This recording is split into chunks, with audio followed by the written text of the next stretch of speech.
Zee 24 तास एक पाऊल पुढे। एमपीएससी सहसचिव एस.के. डाबरे यांच्याशी झी 24 तासच्या प्रतिनिधींनी चर्चा केली, पाहूयात।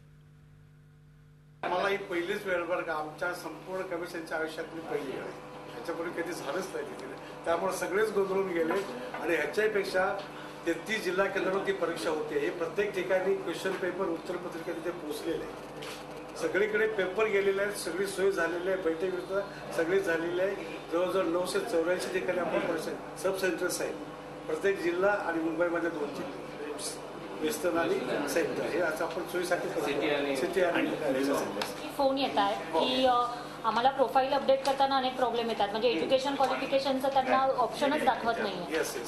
मग तुम्ही म्हणजे उद्या 5 वाजेपर्यंत जर त्यांना भरायचं असेल आणि अजूनही प्रॉब्लेम येत असेल तर त्यांच्याकडे तसाही वेळच नाही। बरोबर आहे, तसंही तुम्ही म्हणताय उद्या 5 वाजेपर्यंत वेळ आहे, बरोबर, पण अजूनही प्रॉब्लेम येत आहेत, म्हणजे त्यांच्याकडे वेळच नाहीये। आपण निर्णय घेणार ना तशा बाबत, आपण काय कुणाला वंचित करणार नाहीये, कुणाचं नुकसान तर अजिबात आपण करणार नाहीये। जे अभ्यास हे करणार आपण, आम्हाला तारीख हवी आहे, ती तारीख हवी आहे आणि परीक्षा ही 3 आठवड्याने पुढे ढकलली असेल। झी 24 तास एक पाऊल पुढे।